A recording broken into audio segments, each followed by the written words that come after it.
তিপ্রামথার উচ্ছৃঙ্খল বাহিনীর হাতে আক্রান্ত এক বিজেপি নেতার পরিবার, আহত এক পরিবারের 3 জন। চাঞ্চল্যকর এই ঘটনা খোয়াই তুলসীঘর এলাকায়।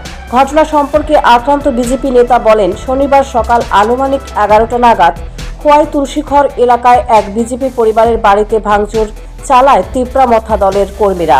তখন সেই সময় বিজেপি কর্মীর ভাইকে পেয়ে উচ্ছৃঙ্খল বাহিনীর দা দিয়ে এলোপাথারি আঘাত করতে থাকে। ভয়ে বিজেপি নেতা পালিয়ে গিয়ে জঙ্গলের মধ্যে লুকিয়ে প্রাণ বাঁচানোর চেষ্টা করেন। দীর্ঘক্ষণ পেরিয়ে যাওয়ার পর এলাকার লোকজন তাকে উদ্ধার করে তুলসীঘর প্রাথমিক স্বাস্থ্য কেন্দ্রে নিয়ে আসে।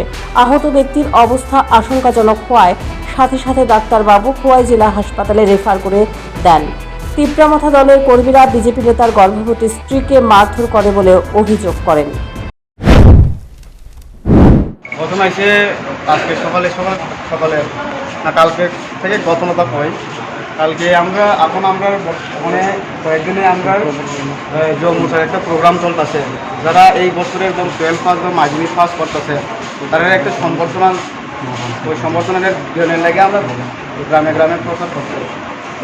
প্রচার করার পরে আমি বাড়িতে সময় আইতেছে, বাড়ি ফিরবার সময় তো তিপ্রামথা তারা মদ খাইয়া আমরা পোলাপাইনে আমার লগে যারা আছে আমার পোলাপাইনে মারছে। তারা যে ওই সাইকেল চেন দিয়ে মারছে, বিয়ার বোতল দিয়ে মারছে।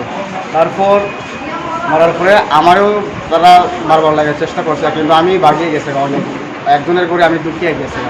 তারপরে পোলাপাইনে আবার যারা মার খাইছে তারা বাড়িতে গেছে। তারা বাড়ি থেকে আমাদের এলাকাবাসী সবাই যারা আমরা ডিউটি কারিয়া করতাম সবাই মিলে সেটা আইসে আমারে লোনের লেগা।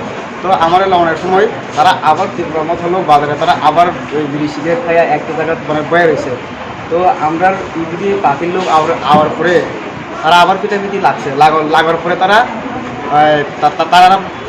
যে তিপ্রামথা তারা যে অফিসে তারা ঢুকিয়ে গেছে গা। তো তারা তিপ্রামথা অফিসে মানে থাকতে তারা আবার ডিল দিছে, ওই গুলিয়া দিয়ে মারছে।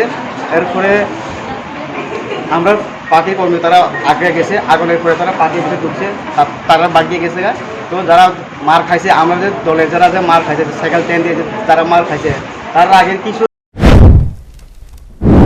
2024-এর লোকসভা নির্বাচনের আগে তিপ্রামথা দল বিজেপির সঙ্গে সরকারে যোগ দিয়েছে।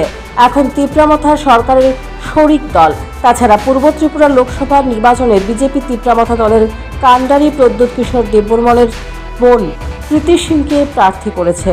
স্বভাবতই দুই দলের মধ্যে এখন খুবই ঘনিষ্ঠতা রয়েছে, কিন্তু তৃণমূল স্তরের কর্মীদের মধ্যে এখনও আগের মতোই সংঘাত জারি রয়েছে, যার পরিণাম হলো বিজেপি নেতার বাড়িতে আক্রমণ। মারধরের ঘটনাকে কেন্দ্র করে তুলসীঘর এলাকায় চরম উত্তেজনা বিরাজ করছে। Bureau report, news prime Tripura. প্রতি বছরের ন্যায় এবারও হতে চলেছে the biggest admission expo 11th edu hub education fair 2024। স্থান এগিয়ে চলো শঙ্খ মেলার মাঠ, আগরতলা।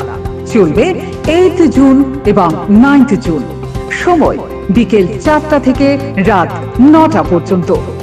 যোগাযোগ 9774033031 অথবা 9774413593।